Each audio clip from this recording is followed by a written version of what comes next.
الحمد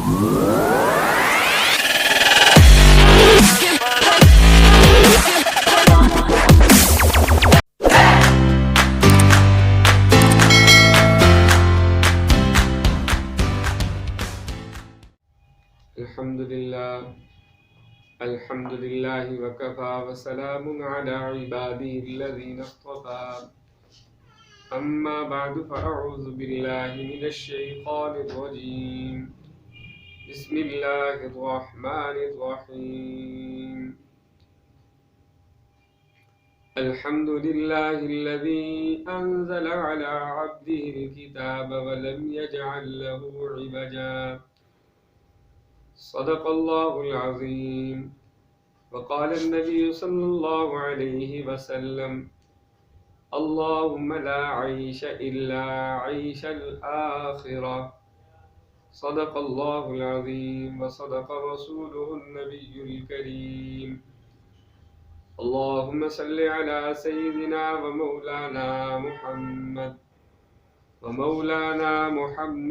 وبارك وسلم وصل عليه اللهم صل على سيدنا ومولانا محمد وبارك وسلم وصل عليه. سورۃ الکہف کی ابتدائی آیت تلاوت کی ہے. اس آیت کے تلاوت کرنے کا مقصد یہ کہ سورۃ الکہف دجال کے فتنے کے لیے بہت اہم ہے. آپ علیہ الصلوۃ والسلام کا ارشاد ہے جو بندہ سورۃ الکہف کی ابتدائی 10 آیتوں کو تلاوت کرتا ہے اللہ رب العزت اس کو دجال پر طاقت عطا فرمائیں گے اور دجال اس پر قابو نہیں پا سکے گا. اور اس سورت کی ویسے بھی بہت فضیلت ہے کہ اللہ رب العزت اس سورت کے پڑھنے والے کو ایک نور عطا فرماتے ہیں جو ایک جمعے سے لے کر دوسرے جمعے تک اس کے لیے ممید اور معاون کے طور پر رہتا ہے. دجال کا معنی کیا ہے؟ دجال لغوی اعتبار سے کہتے ہیں دجل سے فریب، دھوکہ، ملمع سازی.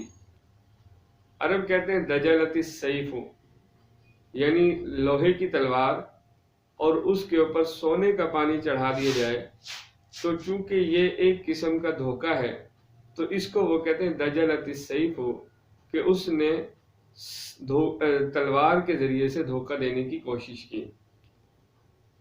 اور دجال نام ہی دھوکے اور فریب کا ہے.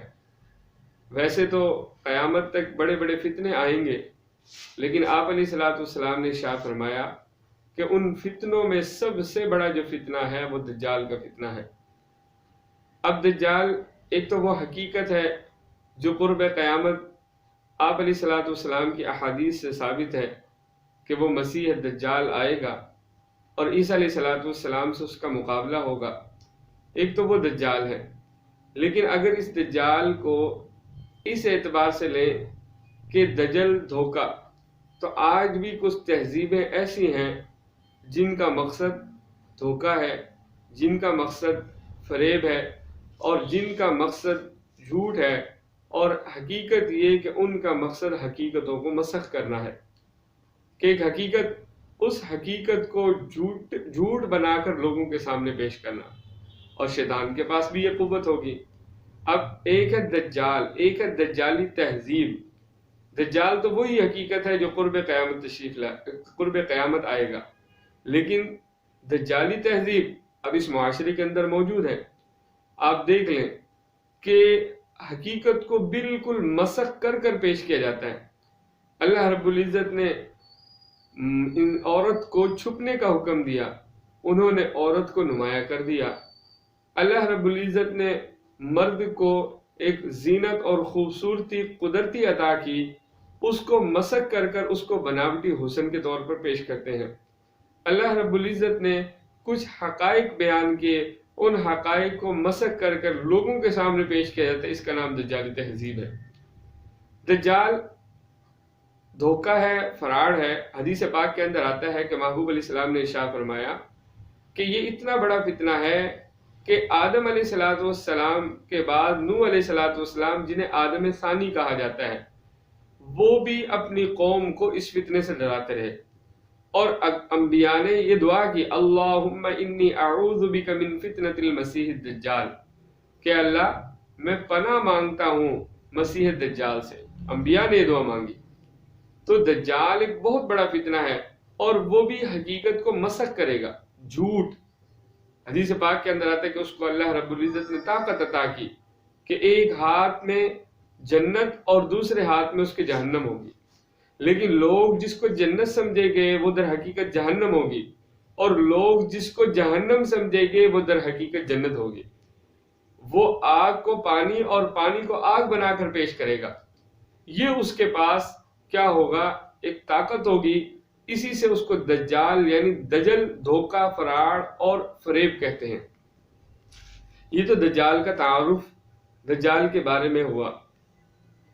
آپ علیہ السلام نے اس سورت کو پڑھنے کا حکم دیا۔ اس کی ابتدائی آیات پڑھنے پر آپ علیہ السلام نے فرمایا کہ بندہ دجال کے نرغے سے اور دجال کی پکڑ سے اور دجال کے فریب سے اور اس کی طاقت سے بندہ بچ جاتا ہے اگر اس سورت کی تلاوت کرے ہر جمعے کو۔ آخر وجہ کیا ہے؟ جب ہم اس سورت کا مطالعہ کرتے ہیں، سورت الکہف کا، تو اس کے خلاصے کے طور پر ہمیں 3 چیزیں سمجھ آتی ہیں، یعنی 3 واقعات ہمیں اس کے اندر ملتے ہیں۔ ایک واقعہ اصحاب کہف کا، جس پر یہ سورت کا نام رکھا گیا کہف، یعنی غار والے، اور دوسرا واقعہ وَضَرَبَ اللَّهُ مَثَلَ الرَّجُلَيْنِ، 2 آدمیوں کا واقعہ ہے کہ ایک کے پاس دنیا تھی اور دوسرے نے آخرت کو ترجیح دی، اور وہ اپنی دنیا کے اندر دنیا کے اسباب پر بھروسہ کر کر ناکام ہوا، اور دوسرا آخرت کی زندگی بنا کر کامیاب ہوا۔ اور تیسرا واقعہ موسیٰ علیہ السلام اور خضر علیہ السلام کا ہے۔ تو ان تینوں واقعوں سے یہ پتہ چلتا ہے کہ ایک ہے اسباب، جس کی طرف دجالی تہذیب بھی متوجہ ہے کہ صرف اور صرف یہ دنیا ہے، اسی دنیا کو کماؤ، اسی دنیا کو کھاؤ، اسی دنیا میں سکون پاؤ، یہ دجالی تہذیب ہے۔ لیکن محبوب علیہ السلام کا فرمان ہے، اللہم لا عیش الا عیش الآخرہ، کہ اصل زندگی وہ آخرت کی زندگی ہے۔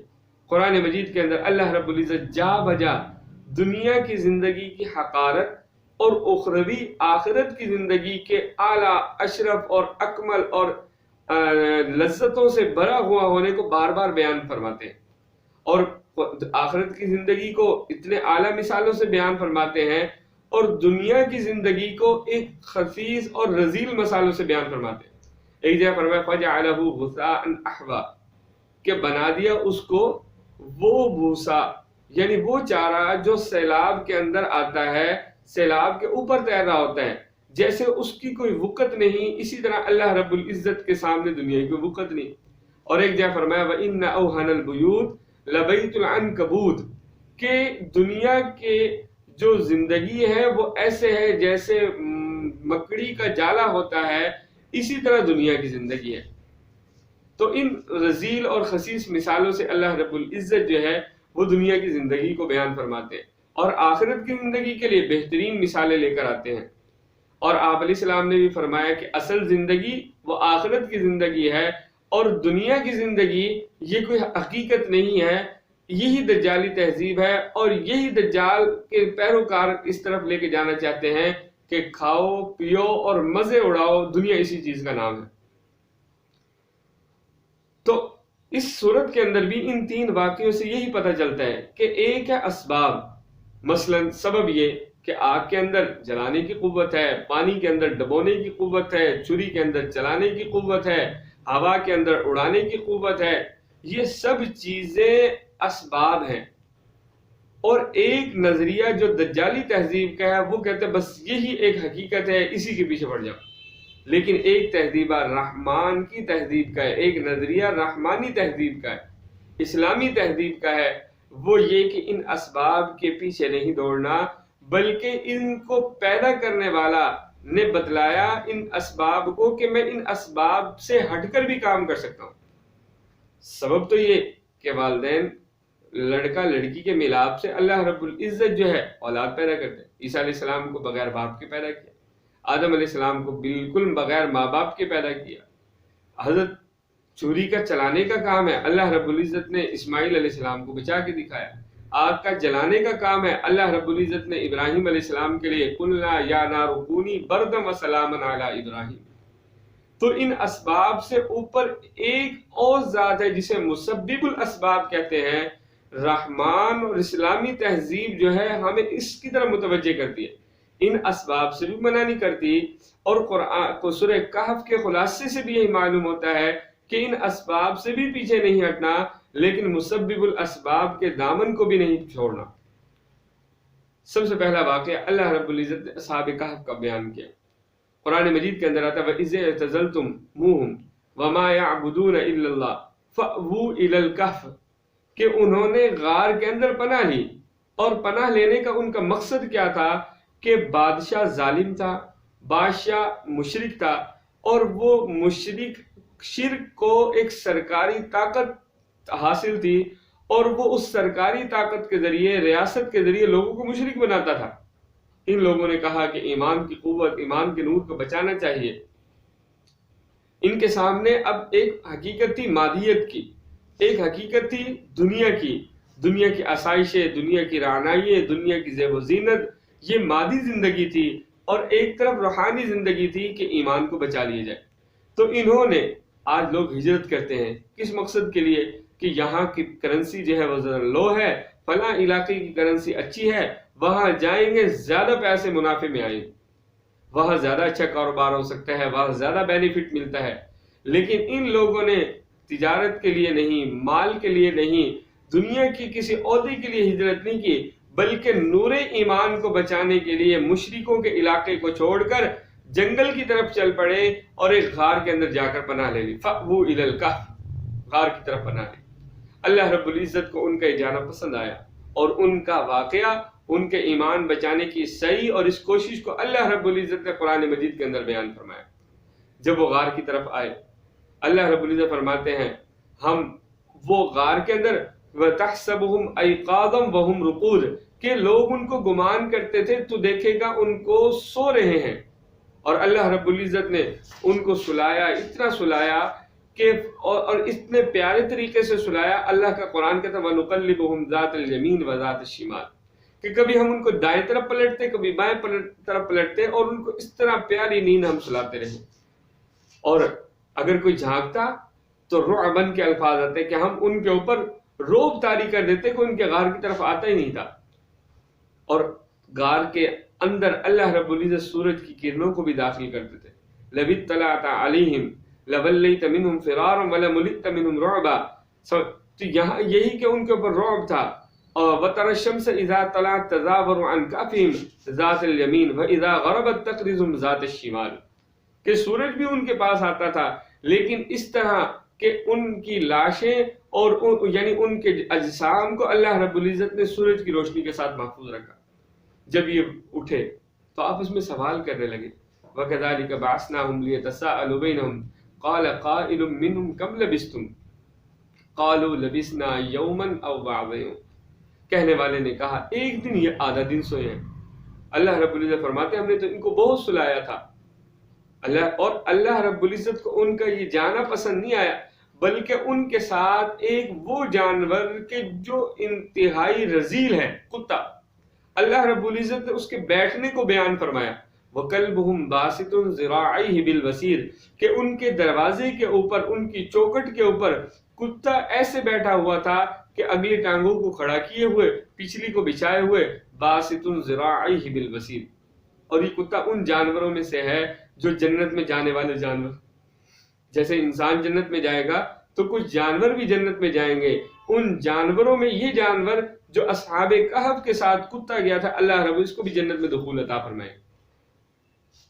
تو اللہ رب العزت کو ان کا یہ ایمان بچانا، ان کا اس مادیت کو چھوڑ کر روحانیت کی طرف جانا اتنا پسند آیا کہ اس کو قرآن مجید کے اندر ایک مستقل اللہ رب العزت نے سورت کے نام سے اس کو اللہ رب العزت نے واقعے کو بیان، پوری سورت کا نام ہی کہف رکھ دیا۔ کہف کہتے ہیں غار کو، آگے وَكَذَلِكَ بَعَثْنَاهُمْ لِيَتَسَاءَلُوا بَيْنَهُمْ قَالَ قَائِلٌ مِّنْهُمْ كَمْ لَبِثْتُمْ قَالُوا لَبِثْنَا يَوْمًا أَوْ بَعْضَ يَوْمٍ قَالُوا رَبُّكُمْ أَعْلَمُ بِمَا لَبِثْتُمْ فَبَعَثُوا أَحَدَكُمْ انہوں نے اپنے میں سے ایک کو اِلَى الْمَدِینَہ شہر کی طرف بھیجا کہ یہ پیسے لے جاؤ، ورقکم ورق یعنی روپے کو لے جاؤ اور وہاں جا کر تم جو ہے خرید و فروخت کر کے آؤ، لیکن خرید و فروخت کے اندر یہ یاد رکھنا ایہا ازکا طعاما کہ کھانوں میں پاکیزہ کھانا لے کر آنا ہے۔ ایمان والے کی ہی علامت ہے، جہاں وہ اپنے ایمان کی حفاظت کرتا ہے وہیں اپنے منہ کی طرف جانے والی خوراک کو بھی دیکھتا ہے کہ وہ پاکیزہ ہے کہ نہیں پاکیزہ، وہ حلال ہے کہ حرام ہے۔ حدیث پاک کے اندر آتا ہے، محبوب علیہ السلام نے ارشاد فرمایا کہ ایک آدمی اشعث اغبر یمد یدیہ الی السماء کہ پرنگندہ بالوں والا بالکل حیت سے بے حیت آدمی جب اللہ کی طرف ہاتھ اٹھاتا ہے، اللہ رب العزت اس کے ہاتھوں کو واپس کر دیتے ہیں۔ کیوں؟ کیونکہ اس کا کھانا حرام کا، اس کا پینا حرام کا، اس کا لباس حرام کا، اللہ رب العزت کی دعا کو نہیں سنتے۔ تو حرام کھانے کی وجہ سے اللہ رب العزت دعاؤں کو رد فرما دیتے ہیں۔